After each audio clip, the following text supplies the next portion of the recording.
नमस्कार, मी डॉक्टर विनीत वानखेडे, आशीर्वाद clinic diabetes, thyroid and obesity care centre Nashik येथे कार्यरत आहे. आज आपण मधुमेह उपचार काही नवीन पद्धतीबद्दल माहिती घेणार आहोत. पहिली पद्धत आहे इन्सुलिन पंप. तसं पाहिलं तर 1996 पासून हे अस्तित्वात आहे आणि इन्सुलिन पंप कुणाला गरज आहे याची?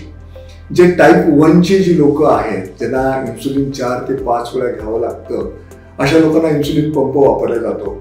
गर्भधारण मधला जो डायबिटीस आहे, म्हणजे प्रेग्नन्सी इंड्यूस डायबिटीस किंवा जेस्टेशनल डायबिटीस म्हणता येईल त्याला, त्यांच्यामध्ये पण आपल्याला टाईट कंट्रोल हवं असतं आणि अशा लोकांमध्ये पण इन्सुलिन पंपाची गरज पडते. किंवा टाईप 2 चे डायग्नोसिस, अगदी म्हणजे डायबिटीसचे लोक ज्यांना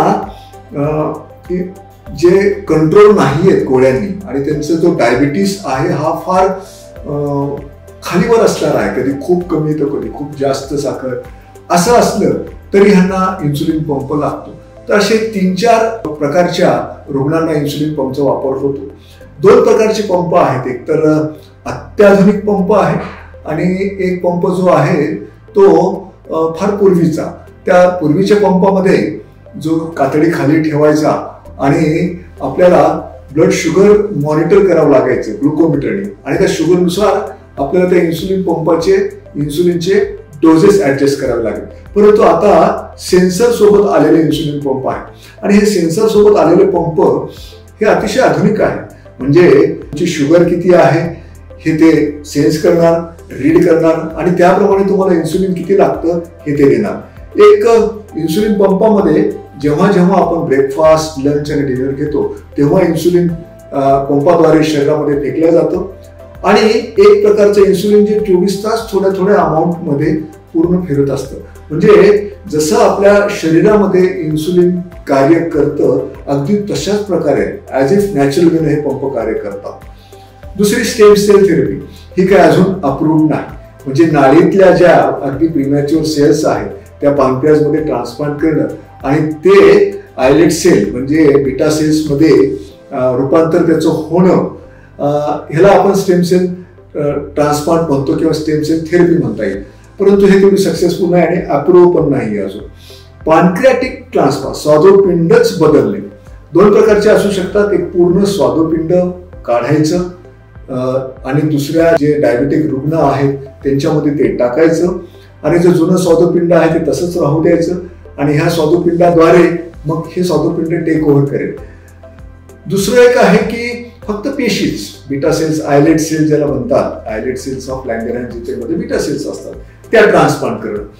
आयलेट सेल ट्रान्सप्लांट करणं तसं सोपं असतं. होल जर पॅनक्रियाटिक ट्रान्सप्लांट केलं तर मग त्याचे अनेक तोटे पण आहेत, रिजेक्शनचे प्रॉब्लेम्स आहेत, ते मेंटेन करणं वगैरे वगैरे बऱ्याच त्याच्यामध्ये क्लिष्ट प्रकार आहे.